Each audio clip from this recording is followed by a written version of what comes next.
This episode is brought to you by Reese's Peanut Butter Cups. In breaking news, leading scientists worldwide are conducting experiments to determine if Reese's Peanut Butter Cups are the perfect combination of peanut butter and chocolate.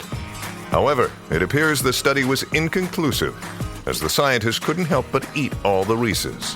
Because when you want something sweet, you can't do better than Reese's. Find Reese's now at a store near you.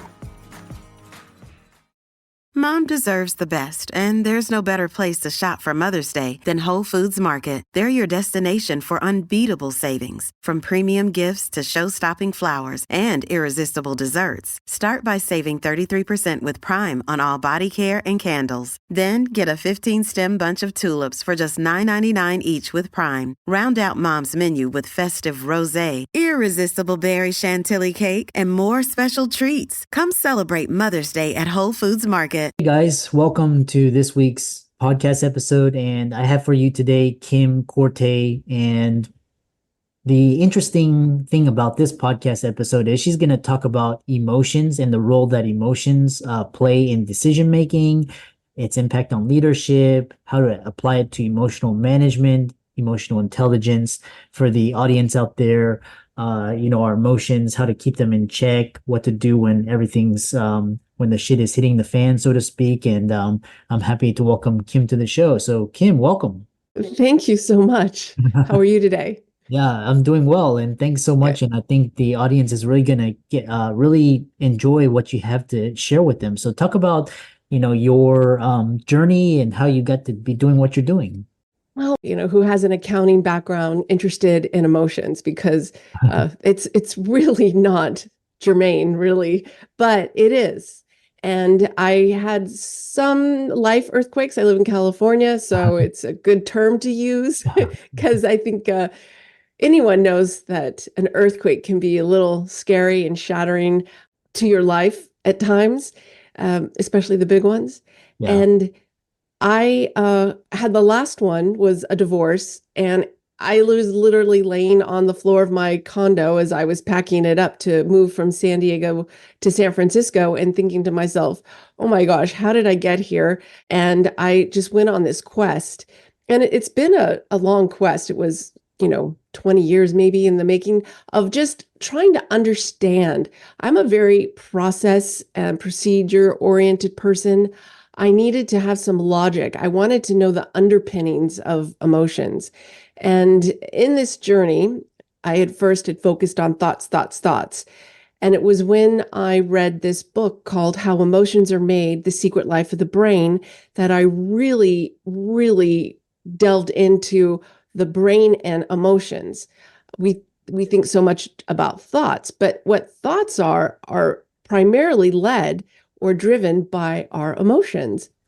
This made me very curious. And it was this theory of constructed emotions that I use in my life, but also is very, very influential in the book I just wrote called Yucky Yummy Savory Sweet, Understanding the Flavors of Emotions. Yeah, and we're gonna talk about this book a little bit later. And I love because I love emotions, because it's everything is sensory input, and then it gets into emotions, and then it becomes perceptions, and it becomes feelings, beliefs, and that's kind of how we construct and manifest our destiny. So I love your first thing is you talk about I love being able to create your reality. So for the audience, this idea of the emotion shift and how you construct your feelings every day.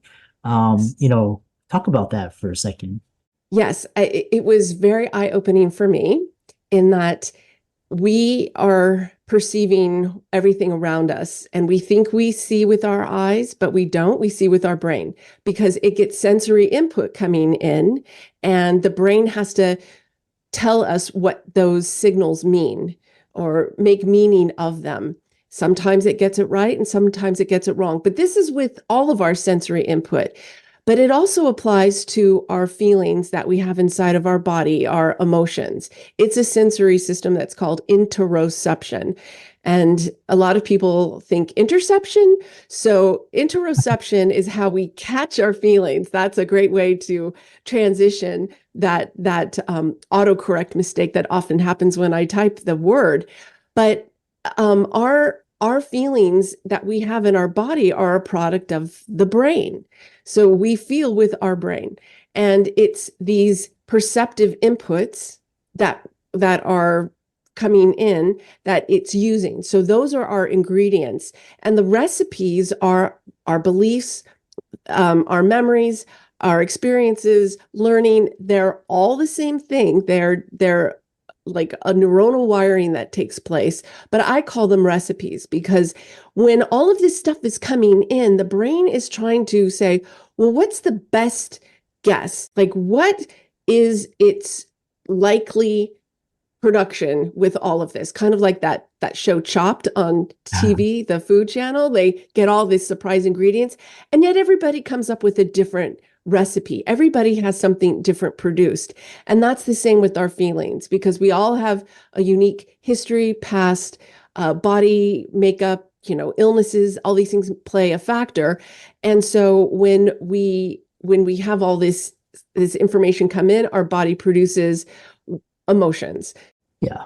Yeah. And so, and I love this. And I love, because basically you can deconstruct your, you can see where you are now, whether you're in a place you want to be or kind of by circumstance or just kind of neglect, and you can deconstruct how you got there and then kind of, reconstruct yourself moving forward, which I really love. It's almost like, kind of like a engineering approach. And, Yes. yeah.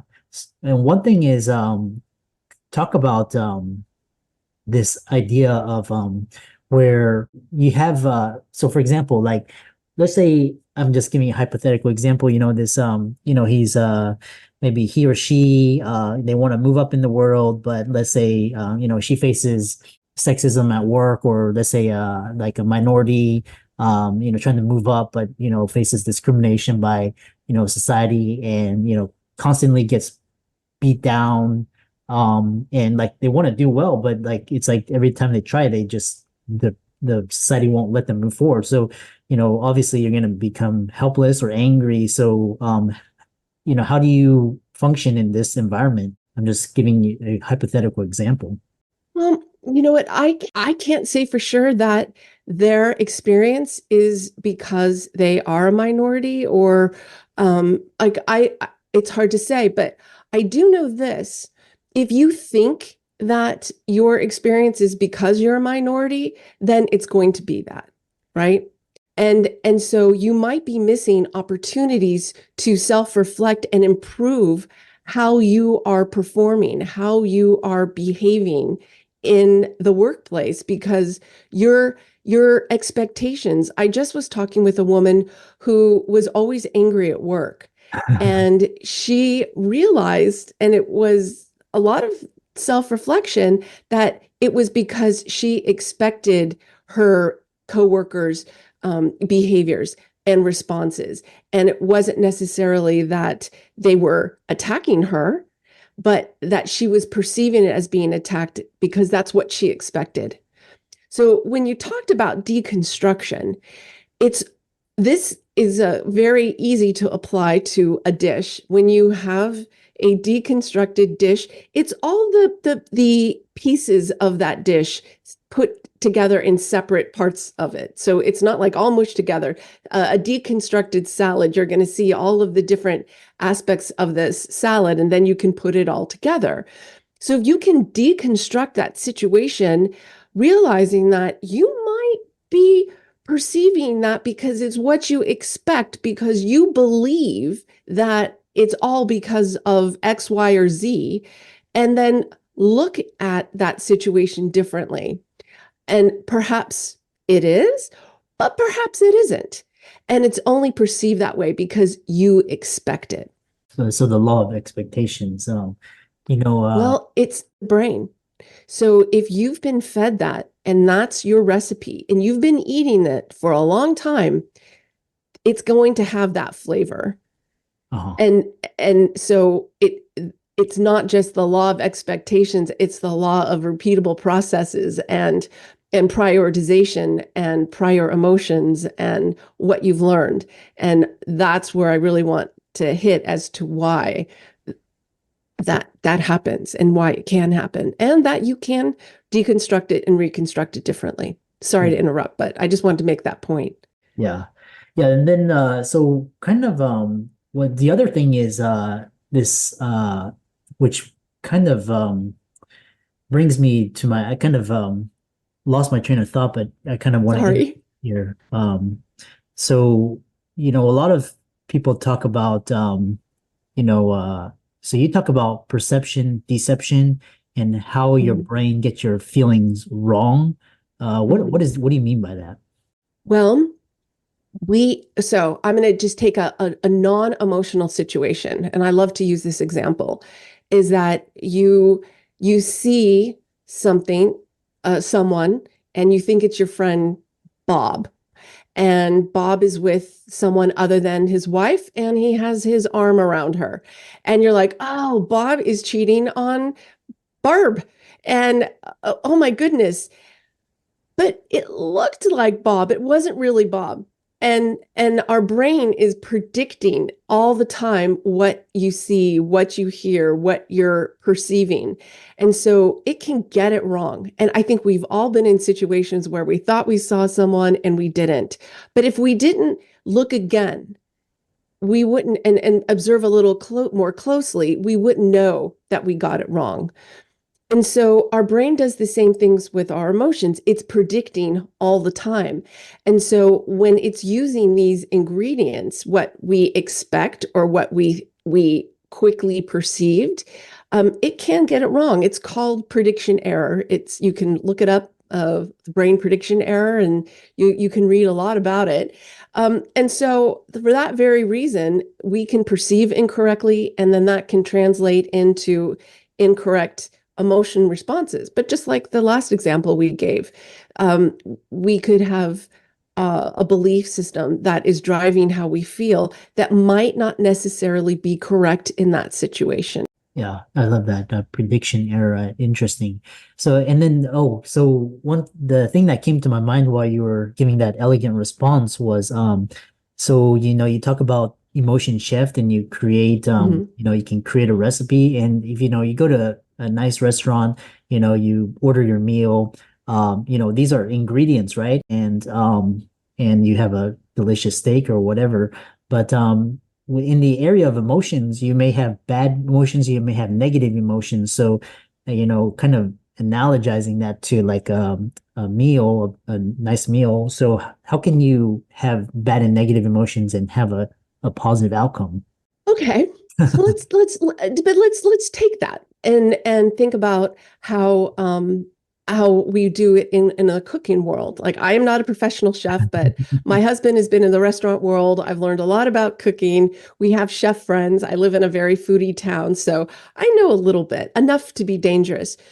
So when you have a fiery situation, there's heat, and let's just say it's like a habanero pepper. What cools that down? Honey. So and I really need to be clear, is that what we do with the ingredients from other people that create a hot situation is ours. We own that. They just provide the ingredients, and how we respond emotionally is ours. And that's why I'm saying it's really important to get it right. So when we first taste it, and I'm going to do some chef analogies here. Like, a chef would taste something and it might at first taste really spicy, right? And if they take a second sip, a second taste of it, they might go, oh, it seemed really hot, but it wasn't. So I always say, take a second taste of this emotional situation. Make sure that it really is as hot as you first perceived it. And if it is, what can calm that is honey, something sweet, adding sugar. So using something like focusing on something that you're grateful for, focusing on a positive aspect of the situation. Depending on the situation, you might just need to walk away from it and not consume it again. Like there might be just some really toxic, bad tasting people in your life, and you just need to just walk away from it. So it's being able to take that self-awareness that gets developed, through these processes and make decisions of, well, is this one thing the whole situation? So it's like, is this one ingredient that was really spicy truly representative of the whole person, the whole dish, the whole situation? And if not, then focus on the thing that is more tasty. If it is, like I said, walk away, or find your gratitude, find something that you can use to pivot from that, because it impacts you, right? It doesn't impact them. It's all about you focusing on taking care of your emotions for you, because you produce them. It's so nice to say that it's someone else, but it's yours, and you own your recipes, and it's up to you to deconstruct, reconstruct, change your recipe. Yeah, interesting. And what it sounds like is basically it's ways to get what you make of every experience and how you can turn it around, and basically how you construct your perceptions and your stories and your beliefs. Even in the most negative, like you can have, like, for example, Oprah Winfrey, becoming all of the success that she had, but she turned all of her hardships into, or just, somebody like, for example, Viktor Frankl, which is really interesting. So kind of ending it, because I know your time is very valuable, in terms of limiting beliefs and, emotional baggage just from, basically repeated exposure, how can you use interoceptive awareness and impact critical thinking and decision making in terms of just like self-limiting beliefs? So that's a lot in that question, by the way. And you want me to end on that one? Okay. So first of all, our emotions, if you think about thoughts are really a bunch of memories put together to form thoughts. And in some ways, it's the same is true of emotion. But when you think of your decisions and decision making, it's truly a product of how you feel. It's used to filter and sort and prioritize your decisions. And as you think you're rational, you think I'm making 100% logical decision, but in the end, it's how you feel that makes the final answer when you're trying to decide amongst all these things. What feels right is the direction you're going to go. So feelings are involved. So I know for all you major logical thinkers, sorry, but emotions are involved. So when interoception appears in the body as a sensation, so feelings or emotions are hunger, our thirst. So we use this interoceptive system for more than just the traditional emotions that we think of, like love, sad, anger. And when we feel this in our body, instead of just shutting it down, trying to get comfortable with noticing it and then feeling like what's going on and questioning it. So in the book, I have this emotion chef progression. And for people who just are not comfortable with feeling, those feelings as they come up, there's a way. I have this process to kind of get you more comfortable with it by using food, by using just non-threatening, because emotions can feel threatening, but using non-threatening sensations just to get used to it, and then kind of build up from there to where you're able to say, in a situation, I feel this sensation come up. For like me, I know that when I have this sensation that comes up and it kind of goes across my chest, I need to pay attention. I need to go, okay, what's going on here that is making me feel this way? And it's just a way for me to have higher levels of self-awareness, so that when I'm making a decision, I'm more present, I'm more consciously involved, and I'm not letting this sensation shut me down so that I can't observe what's going on, because it's communication. And we do have miscommunication in our perceptions and in our internal communication. So the more we do this, when we get our recipes so that we can taste it like a chef can taste a recipe and know all the different flavors in it, when we can get that way with our emotional palate, that's when emotional awareness comes. That's when we have a higher level of ability to adjust our emotions, recognize how we're feeling, which is really the greatest thing that I think you can have, because emotions are where we get the real flavor of life, the color, just the way life is supposed to be is when we can experience the emotions, but it's also how we have connections to ourselves and others. So that was a long answer, but it was a big question, and I don't even know if I answered the whole thing. I'm so sorry. Oh, no, it's wonderful. The reason why I'm just so curious because I've been always interested in just kind of high performance and how, how you function in this kind of very chaotic world these days. So I really Yes. love your answers. I think someone told me that emotions are information. So even though you get Yeah. triggered, like you get triggered by anything, make yourself get triggered, because then that teaches you, what is going on, and you kind of uncover the stories or whatever trauma, kind of resolve that. Yeah. Well, fear, and we were talking about fear here, right? And Yeah. so fear is real or imagined. And more oftentimes than not, it's imagined, because our brain is always predicting, right? And we have this habit of saying, oh, this isn't going to turn out well. And yet most of the time it's never. I mean, I think they tracked it like 7% of the time our anxieties are true. So when we go through life thinking like, hey, I'm afraid of this, but likely there's nothing to be afraid of, it kind of makes those emotions a little bit easier to handle. Yeah, and I know I want to give you a chance to plug your book, and how can people find you and follow you and reach out to you, because really have some very interesting ideas. Oh, thank you. My book title is called Yucky Yummy Savory Sweet: Understanding the Flavors of Emotions, and you can find it on Amazon, or you can find a link to it at kimkorte.com, and you can subscribe. You can and follow me. I'm starting my own podcast soon, so you can be aware of my podcast as it comes about, because I'll be talking about topics like this. And if you go to my site, you can get a free download that is the introduction to the book and the first chapter.